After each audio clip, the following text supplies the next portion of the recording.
conseiller économique de l'ambassade de France au Sénégal. Également présent sur le stand d'à côté, toute l'équipe de Business France, l'équipe de BPI, juste là, dans la salle, et bien évidemment, et Mathieu en est le représentant, le groupe AFD. Et puis, je remercie tout particulièrement la présence de notre ambassadrice, Christine Fage, qui est là, qui nous fait l'honneur d'être là, et qui vous fait l'honneur d'être là aujourd'hui, pour cette table ronde. Alors, de suite, on va rentrer dans le cœur du débat, cette table ronde telle que nous l'avons pensée. L'idée, c'est de présenter les modèles de partenariat franco-sénégalais à fort impact sociaux. L'objectif, et en tout cas la ligne conductrice, c'est comment les transferts de savoir-faire français combinés à de l'expertise sénégalaise peuvent contribuer à améliorer l'accès aux services publics pour l'ensemble des Sénégalais. Donc, nous avons décidé de mettre l'accent sur 3 secteurs clés en termes de développement pour l'économie sénégalaise, qui sont le secteur de l'eau, le secteur de l'énergie, à travers l'électricité renouvelable bien évidemment, et le secteur de la mobilité, des transports publics. Donc ce qu'on va essayer de la trame de notre intervention, c'est comment les acteurs français et sénégalais collaborent pour relever ce type de défi, que ce soit à travers la dépollution de la baie de Han, on en parlera avec Mathieu, la modernisation des transports urbains à Dakar, on en parlera avec Cher, ou la transition vers une énergie plus abordable et plus verte avec Mohamed. Donc ces partenariats soulèvent plusieurs questions cruciales. Comment ces transferts de savoir-faire en provenance de technologies d'expertise française combinés à des partenariats gagnant-gagnant avec des acteurs sénégalais ont contribué à améliorer l'accès aux services publics pour les populations? Comment ces savoir-faire s'adaptent-ils aux réalités locales pour répondre aux besoins concrets des Sénégalais? Et enfin, quelles sont les attentes des partenaires sénégalais vis-à-vis de ces partenariats, ces collaborations, et qu'attendent en retour les investisseurs et les acteurs français? Donc tout de suite, je vais présenter les invités que nous avons autour de la table. D'abord, Cheikh Diouf, le directeur général de Dakar Mobilité, Sounou BRT, tout le monde le connaît ici dans la salle. Et puis ensuite, vous avez Mohamed Aïtassou, qui est le directeur général de Vinci CME Africa, qui nous parlera d'un projet stratégique pour nous. Et puis, dans le domaine de l'eau, nous avons 2 représentants, M. Richard Knip, le secrétaire général de Seno, très connu des Sénégalais, d'ailleurs qui ont un stand juste en face. Et puis Mathieu Bosch, le responsable du pôle à l'Agence française, du bureau de l'Agence française de développement à Dakar, en charge notamment du suivi des secteurs de l'eau et en particulier d'un projet dont nous allons parler. Alors, je vais commencer par la mobilité, cher, si tu le permets. Alors, l'idée, est-ce que tu pourrais nous dire, le BRT de Dakar est souvent cité comme un exemple de modèle de transport urbain moderne. Ça a véritablement transformé en Afrique, au Sénégal, mais en Afrique. Est-ce que tu peux nous expliquer comment ce projet a intégré d'abord toutes les spécificités locales pour répondre aux besoins des usagers? Merci bien, Marc. Peut-être avant de répondre à la question, en fait, faire une petite présentation de façon très brève de l'aspect institutionnel du projet. Bon, Dakar Mobilité est le concessionnaire qui a signé une convention avec l'État du Sénégal pour opérer le BRT pour une durée de 15 ans. C'est une société de projet qui a pour actionnaire principal Meridiam, qui est un fonds d'investissement français, et une société à mission qui investit essentiellement dans les services publics, donc les services publics essentiels, donc éducation, transport, énergie, et qui a un ADN qui le pousse à investir essentiellement sur des projets durables. Donc la mission première, c'est vraiment d'impacter les ODD des Nations Unies. Donc nous avons également une dimension continue locale à travers Dakar Mobilité, parce que 30% est détenu par le Fonds 6, donc 70% sont détenus par Meridiam, et 30% sont détenus par le Fonds 6. Donc ça fait qu'en fait, à travers ce projet, on porte aussi l'ambition des autorités locales de développer le contenu local. Pour en revenir à la question, comment est-ce qu'on arrive avec ce projet à impacter le quotidien des Sénégalais? Le premier facteur d'intégration, en fait, ou de prise en compte des préoccupations C'était vraiment le fait de modifier substantiellement la qualité du service de transport. Donc avec le BRT, on arrive à réduire de 90 à 45 minutes le trajet entre Dakar et Guédiawaye. Donc le premier élément intégrateur vraiment, c'est vraiment d'arriver avec ce projet à transformer l'habitude de voyage. L'État du Sénégal a une politique qui vise à orienter le transport vers le mass transit, donc quitter les transports individuels motorisés et migrer beaucoup plus vers les transports de masse qui sont plus efficaces. Le BRT apporte une réponse à cela. Donc c'est vraiment le premier facteur qui nous permet de nous intégrer auprès des utilisateurs. On arrive à réduire substantiellement la qualité du service de transport. Après, comment on a pu intégrer le projet avec les contraintes locales? Là, c'est bien de poser la question et je suis ravi de voir que sur le forum, il y a une dimension culturelle qui est fortement intégrée. Nous avons joué aussi sur certains leviers culturels. Déjà, le premier, c'est de faire en sorte que le branding du bus réponde un petit peu aux couleurs nationales. Si vous voyez le bus BRT, il est brandé aux couleurs nationales. C'est pour que les gens puissent s'approprier en fait cet outil, qu'ils le perçoivent comme étant un patrimoine local. La marque commerciale, on entend très peu souvent parler de Dakar Mobilité, on parle de Sunu BRT. Exactement. Donc Sunu pour dire notre BRT. Donc on a joué également sur ce levier pour renforcer l'appropriation en fait des usagers du projet. Après, il y a maintenant sur la partie commerciale une bonne prise en compte des habitudes de consommation. Par exemple, on se rend compte qu'au Sénégal, ce n'est pas valable que pour le BRT, mais sur d'autres modes de transport, ou si vous allez sur le péage, on a une forte proportion de la clientèle qui a des habitudes de consommation plutôt journalières, qui sont beaucoup plus tournées vers le mode de consommation consistant à acheter un ticket au jour le jour, plutôt que de prendre des abonnements. Donc on a cherché à offrir une gamme tarifaire aussi qui réponde à ces habitudes de consommation. Donc nous avons vraiment travaillé sur ces leviers pour faire en sorte en fait que le projet puisse répondre aux attentes et renforcer son intégration. Parfait. Tu as parlé de contenu local. Est-ce que tu peux essayer de nous parler un peu plus de justement de ce recours à des prestataires, sous-traitants, fournisseurs sénégalais? Le contenu local, c'est aujourd'hui un des piliers de la stratégie des nouvelles autorités. Est-ce que tu peux développer un peu ce sujet concernant le BRT? Voilà, comme je le disais tout à l'heure, si je prends déjà le plan de financement du projet, donc on a mobilisé sur la partie privée 135 millions d'euros environ pour essentiellement acquérir le matériel roulant, acquérir les systèmes qui nous permettent d'opérer. Le volet infrastructure, il faut le préciser, c'est un volet qui a été pris en charge par l'État du Sénégal et les infrastructures ont été mises à disposition de Dakar Mobilité pour opérer. Sur ces 135 millions d'euros, les 86 ont été levés en dette senior. Ensuite, il y a eu 16 millions d'euros de subventions apportées par Proparco et PIDJ. Groupe AFD. C'est important de le préciser. Et sur la partie dette senior, c'est Proparco et EAIF qui nous ont accompagnés. Après, il y a 32 millions d'euros qui ont été apportés par les actionnaires, 70% par Meridiam et 30% par le Fonds 6. Donc c'est essentiellement du capital et de la dette subordonnée d'actionnaires. Donc le Fonds 6 a déjà apporté en fait une partie du capital et a prêté à la société des fonds. Donc ils ont prêté 30% des 32 millions d'euros, donc ce qui fait à peu près 10 millions d'euros. Donc il y a déjà ce premier volet, l'implication du Fonds 6, l'accompagnement du Fonds 6 pour que ce projet puisse être porté. Après, nous avons beaucoup sur la partie locale travaillé sur la mobilisation des compétences sénégalaises. Ce projet avait pour vocation aussi d'assurer un transfert de compétences aux Sénégalais. Donc aujourd'hui, pour faire simple, nous n'avons que 2 expatriés qui sont quasiment en fin de mission. Donc d'ici 1-2 ans, l'intégralité des 4 dirigeants de la société seront tous sénégalais. Après, comment est-ce qu'on y est arrivé? Ce n'était pas un challenge facile. Donc sur ce projet, nous avons été accompagnés d'un point de vue technique par Keolis. Donc Keolis qui est filiale SNCF. Filiale SNCF qui est l'un des plus gros opérateurs au monde en fait de réseaux de transport public de voyageurs, que ce soit en bus ou en ferroviaire.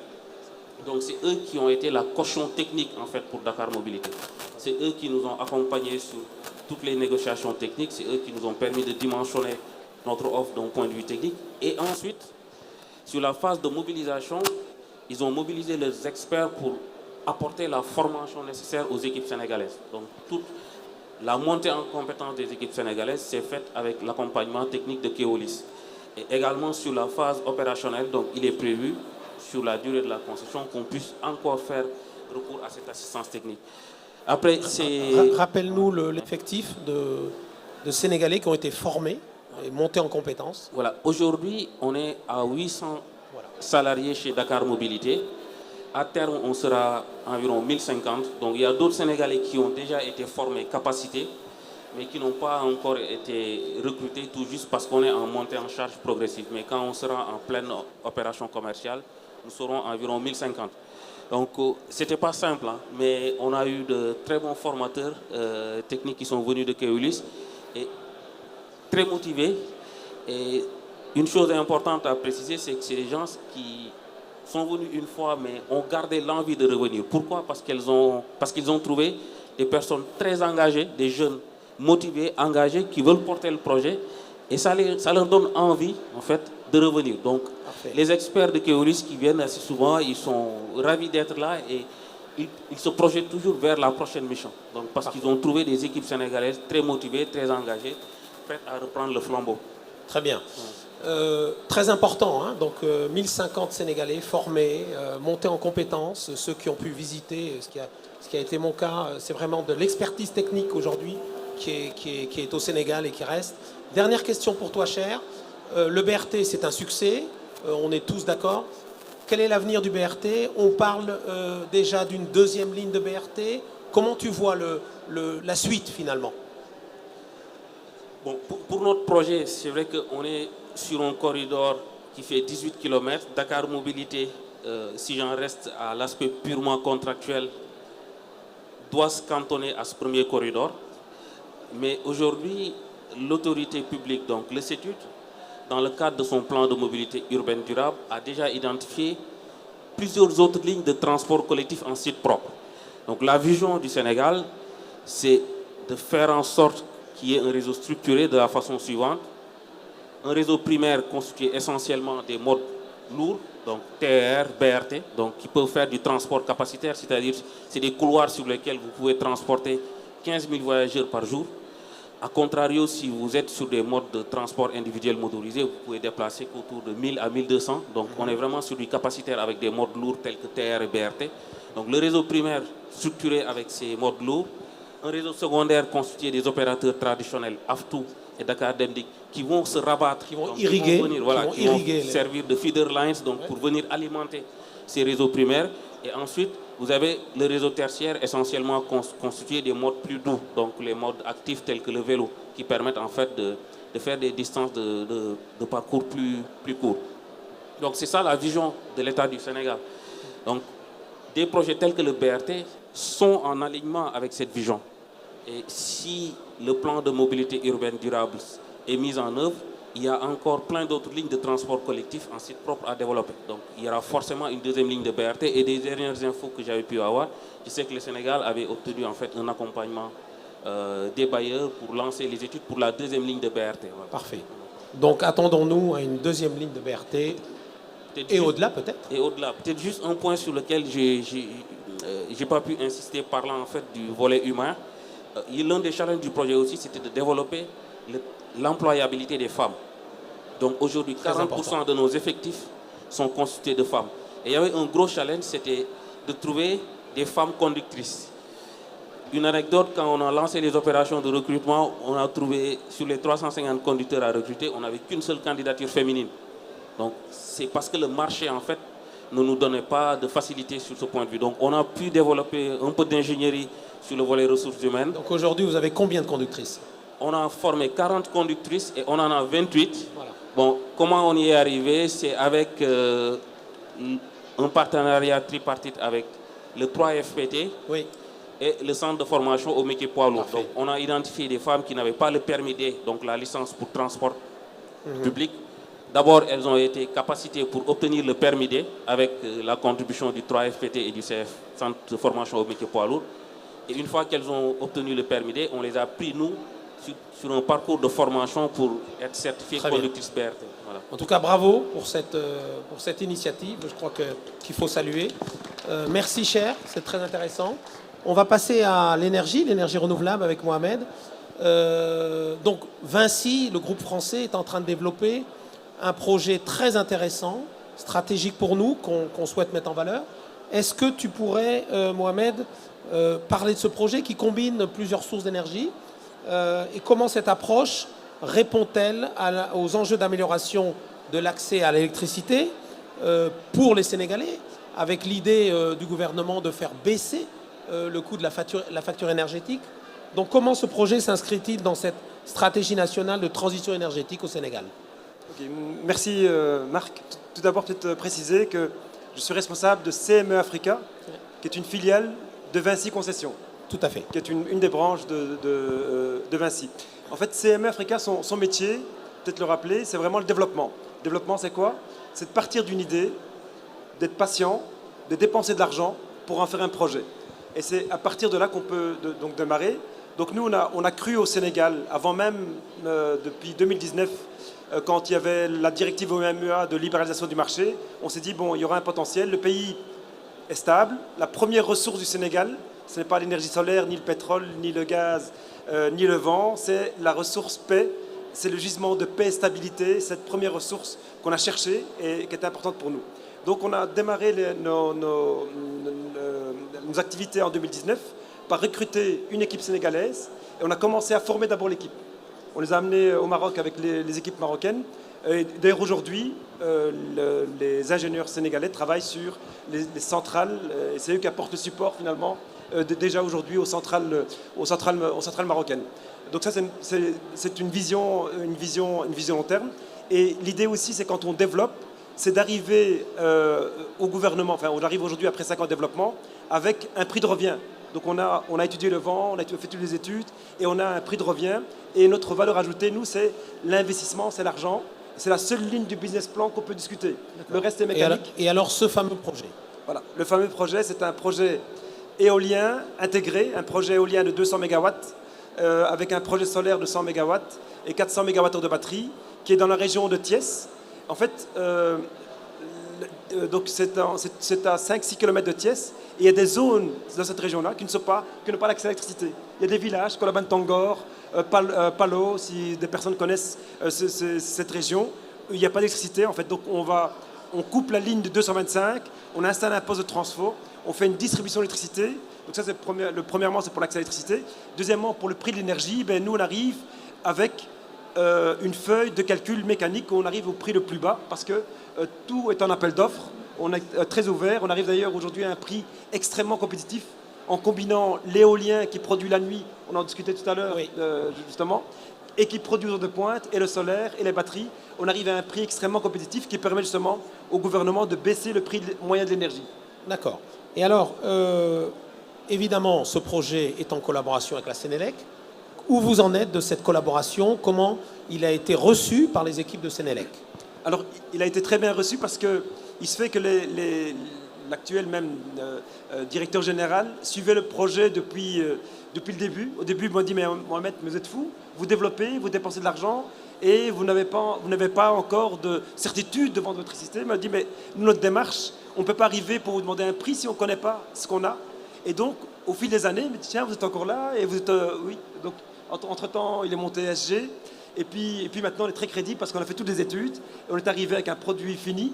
Et donc, on est arrivé en négociation avec un projet complètement finalisé. Donc ça, ils ont apprécié fortement la démarche, qui est une démarche à cahier ouvert, où on discute uniquement finalement sur le coût de l'argent.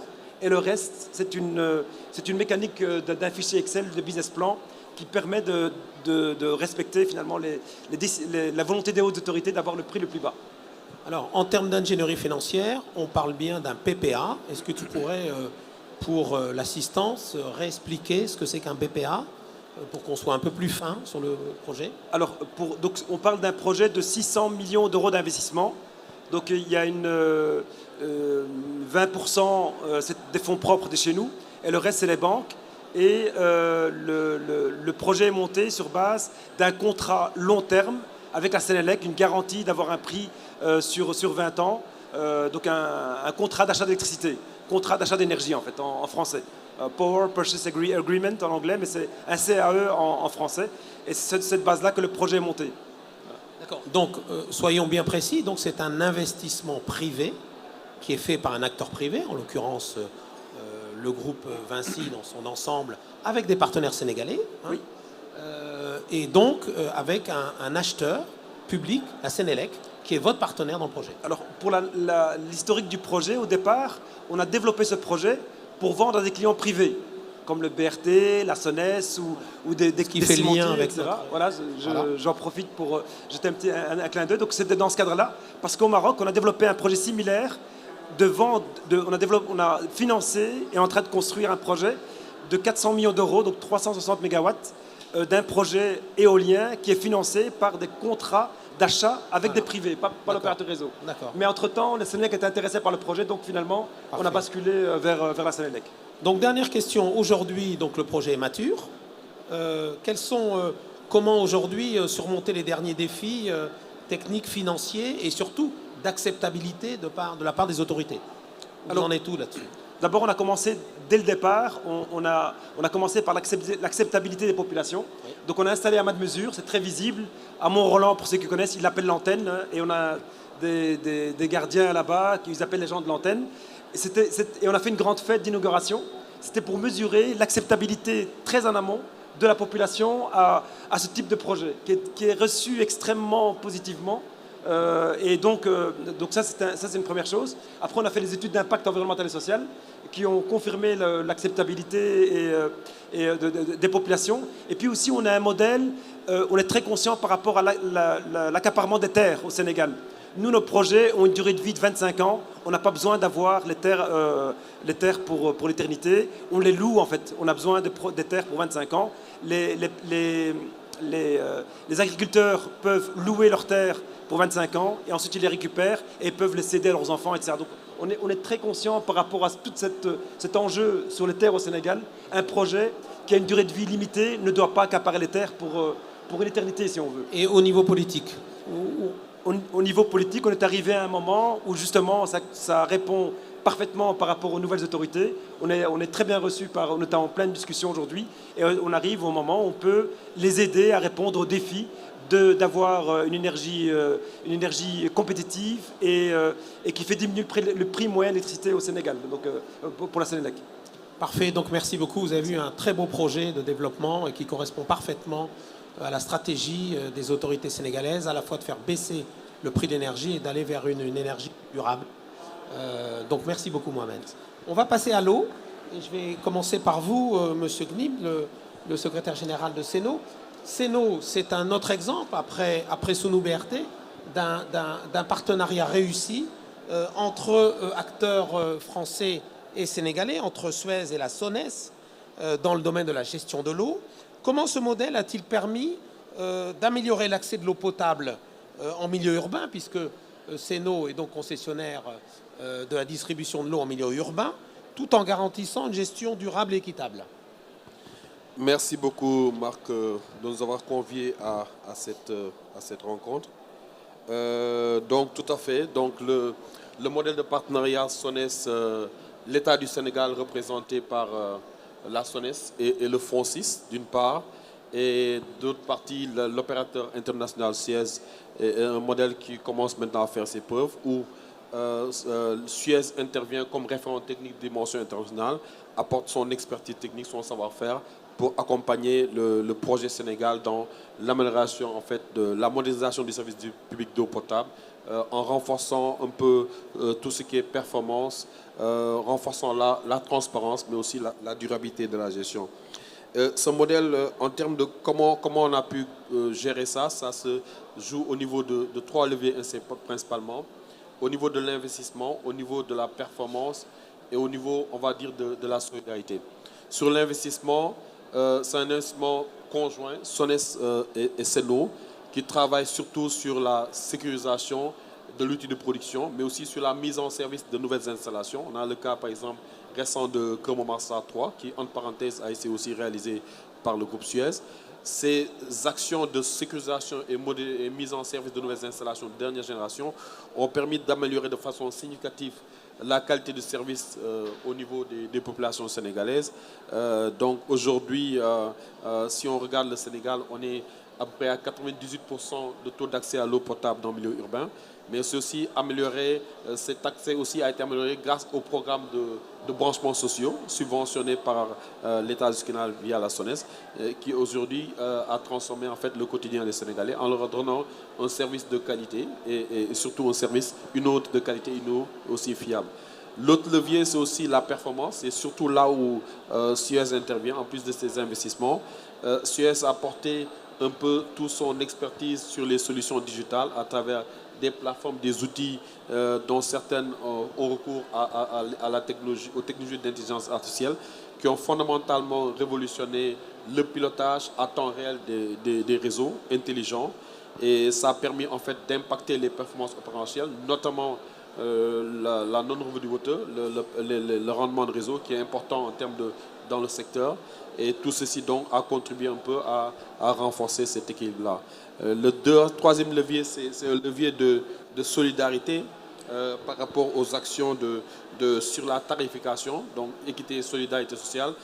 Levier de tarification en tranches qui permet aux populations les revenus modestes d'avoir accès à travers des tranches subventionnées. Mais aussi, il y a toute l'action sur les programmes de branchement socio-financier avec SONES. Et récemment, de plus en plus, on assiste à l'incorporation des zones rurales. Parce qu'au départ, on était censé être que sur l'urbain et le périurbain. Oui. Mais de plus en plus, on a de forts appels au pied des collectivités locales, des autorités, des administrations locales pour que le périmètre rural puisse disposer de la même qualité de service que ce qui se trouve en milieu urbain. Et alors, un des défis de l'appel d'offres de concession, c'était de faire baisser le coût de revient de l'eau. Est-ce que c'est aujourd'hui une réalité? Alors, ce qui est bien dans l'histoire, c'est que malgré en fait tous ces investissements qui ont été réalisés, aujourd'hui, depuis 2015, le tarif n'a pas bougé. Donc aujourd'hui, l'État, on arrive toujours à conserver cet équilibre du secteur. Il est fragile parce que les investissements quand même nécessitent un peu le service de la dette soit assuré. Mais jusqu'à présent, on parvient à le tenir. Mais forcément, ça veut dire toute l'ingénierie qu'il faut développer, surtout l'ingénierie tarifaire. Et c'est là encore où Suez peut apporter une valeur ajoutée importante parce qu'il a un réseau mondial de sociétés à travers le monde capable de mutualiser pour réfléchir et mener des réflexions sur quelle ingénierie tarifaire il faut appliquer pour pouvoir soutenir le service de la dette tout en maintenant l'eau à des prix abordables pour les populations. Très bien. Même question que Cher. Aujourd'hui, la collaboration entre les acteurs français et sénégalais est un véritable succès. Comment vous voyez l'avenir? Quels sont les défis que vous avez devant vous au niveau de Seno? Rappelez-nous la concession, sa durée, c'est jusqu'à quand? 15 ans. 2034. Donc comment vous voyez l'avenir pour vous, pour encore aller plus loin dans cette collaboration? Alors, ce qui est bien déjà à mi-parcours, c'est l'occasion de dire que nous venons de fêter nos 5 ans. Oui, on a 5 ans de présence au Sénégal. Et en 5 ans, on a quand même, on peut oser le dire, révolutionné en fait la gestion de l'eau au Sénégal. Et ça nous a valu aujourd'hui, au mois de mai, de recevoir le premier prix de partenariat public-privé qui a été décerné dans le cadre du 9e forum des Nations Unies qui s'est tenu donc en Serbie, à Belgrade. Au niveau mondial, faut au niveau mondial. Donc il y avait 60 participants. C'est pas un concours au Sénégal. Voilà. On était en challenge avec les États-Unis, Brésil, les autres pays, et finalement on est sorti premier. Très bel exemple pour le Sénégal. Notre ministre nous a fait l'honneur de venir en Serbie et recevoir lui-même le prix au nom du partenariat privé-sénégal avec l'impact social que ça a eu au niveau des moyens. Alors sur les challenges, forcément il y a l'innovation. On va continuer. C'est ce que Suez sait faire, donc continuer à généraliser de façon sur l'ensemble du périmètre tout ce qui est intelligence et tout ce qui est réseau intelligent, introduire davantage tout ce qui est télérelève et prépaiement. On sait que c'est une demande forte au niveau des populations. Il y a aussi toute la durabilité environnementale. Je vais peut-être avoir une discussion avec mon ami de Vinci après.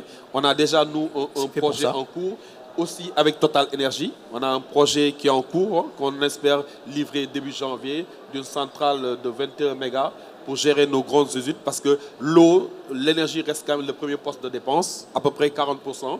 Donc on a besoin de les réduire, et puis il y a des actions de bilan carbone aussi à les récupérer. Donc effectivement, il y a des opportunités un peu de collaboration à ce niveau-là. Sur l'inclusion sociale, on va continuer aussi à accompagner l'État sur les programmes de pensions sociaux, sur l'inclusion des zones rurales. Je sais que les autorités y tiennent beaucoup, que le gap entre l'urbain et le rural soit définitivement résorbé. Donc nous aussi, on a une partition à jouer là-dessus. Sur l'autre dernier aspect peut-être, on en discute de plus en plus avec notre partenaire SONES sur les mécanismes de financement. Aujourd'hui, on pense qu'il serait bien que l'opérateur privé puisse disposer d'une ligne de crédit pour financer, en fait, prendre en charge tous les investissements urgents qui touchent directement à l'accès à l'eau, ou qui améliorent de façon sur des quick wins les performances opérationnelles telles que le nouveau water. On pense qu'en termes de maturation en fait, de cette collaboration-là, ça pourrait être une forme d'agilité et de souplesse qui permettrait un peu d'avoir des leviers pour s'adapter en fait, au dynamisme en fait, des besoins identifiés sur le terrain. Parfait. Merci Richard, c'était très, très intéressant. On va finir par toi Mathieu, sur un projet qui nous tient à cœur, le projet de la dépollution de la baie de Han, un projet à fort impact, majeur pour la préservation de l'environnement, de la biodiversité. Mathieu, quels sont les principaux défis rencontrés dans la mise en œuvre de ce projet et comment justement les partenariats internationaux et notamment entre acteurs français et sénégalais y ont contribué? Merci beaucoup Marc, bonjour à toutes et à tous. Tout d'abord, quelques petits mots de présentation rapidement du projet de dépollution de la baie de Han, même si je pense que tout le monde en a déjà entendu parler ici présent. La baie de Han, c'est 20 km globalement entre le port de Dakar et Rufisque, qui regroupe 60% de l'industrie sénégalaise. Initialement, auparavant une baie largement avec beaucoup d'usages récréatifs, de pêche, etc. Et avec un développement de l'industrie sans accompagnement d'assainissement industriel qui a entraîné des rejets, donc des déversements d'effluents industriels dans les eaux, entraînant une dégradation et une pollution extrêmement importante dans les dernières décennies. Face à cette situation, les autorités sénégalaises ont eu l'ambition, maintenant il y a quelques temps, de monter un grand programme de dépollution industrielle qui est aujourd'hui, il faut le rappeler, le plus grand programme d'assainissement et de dépollution industrielle en Afrique de l'Ouest. Et donc se tourner vers un certain nombre de partenaires techniques et financiers pour accompagner le plan de financement de cette initiative d'envergure, dont l'AFD a été contactée et a joué le rôle de plateforme de partenaires ensembliers pour l'ensemble de ce programme, qui est d'ailleurs maintenant un programme Team Europe, et donc j'y reviendrai par la suite. Le projet de dépollution de la baie de Han, c'est 3 phases globalement, hein, juste pour que tout le monde ait bien ça en tête. Une phase 1 d'infrastructure structurante avec un gros intercepteur tout au long de la baie pour collecter les effluents industriels, une station de traitement et d'épuration de 25 000 m3 par jour avec traitement primaire et secondaire, plus une cogénération biogaz pour l'électricité, couvrir à peu près 60% des besoins de fonctionnement de cette unité, et un émissaire en mer pour rejeter les eaux traitées. Un volet effectivement de réseau d'adduction et de connexion avec des adductions pour quasiment 120 industriels de la zone, 30 km de raccordement secondaire et l'assèchement et la couverture du canal 6 qui traverse tout Dakar pour amener les effluents jusqu'à cette station de traitement de pointe, infrastructure structurante. Et enfin, la mise en place d'un dispositif pollueur-payeur permettant aussi, dans l'accompagnement institutionnel et législatif, de pouvoir changer le modèle économique globalement. Très innovant au Sénégal. Hein, exactement, permettant, pas uniquement dans la baie de Han, mais dans tout le reste du pays, de pouvoir mettre en place ce dispositif pour allier investissement et durabilité environnementale. Donc c'est un programme très important, de 190 millions d'euros, financé par l'Agence française de développement, l'État du Sénégal, l'Union européenne, la coopération néerlandaise également, Invest International, et la China Development Bank.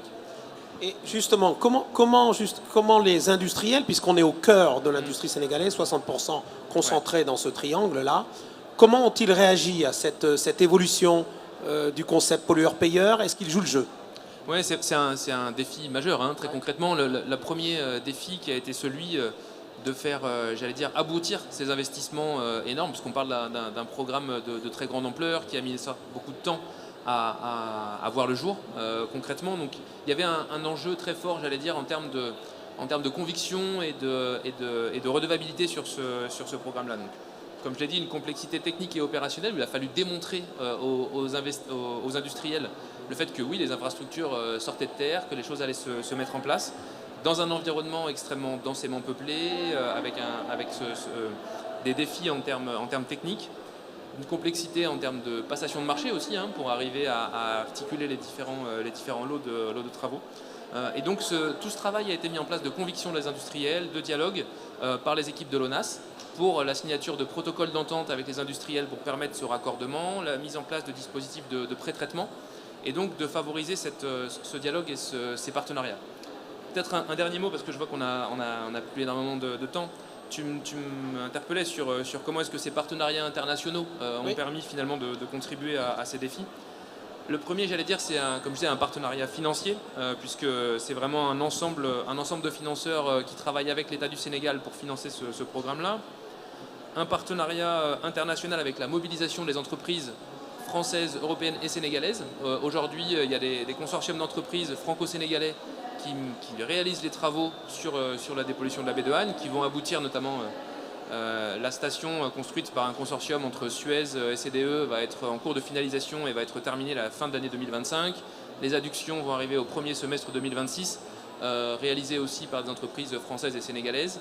Donc une vraie mobilisation conjointe des entreprises sur la réalisation et la concrétisation de ces travaux, notamment pour arriver à articuler transfert de connaissances de pointe sur des infrastructures et de la mobilisation sur le génie civil, sur un certain nombre d'autres travaux qui peuvent être faits par des entreprises sénégalaises. Parfait. En tout cas, très très beau projet. Vous l'avez vu, à fort impact pour l'ensemble des populations qui se situent sur cette zone. Plus de 500 000 personnes. Plus de 500 000 personnes sur la péninsule donc de Dakar. Donc voilà, donc on a fait le tour sur, vous avez vu, 4 projets intéressants, 4 projets à fort impact et 4 projets qui démontrent bien l'intérêt et l'importance d'un vrai partenariat gagnant-gagnant avec un transfert de technologie et un fort impact pour les populations. Je vous remercie de votre attention et merci beaucoup à nos intervenants.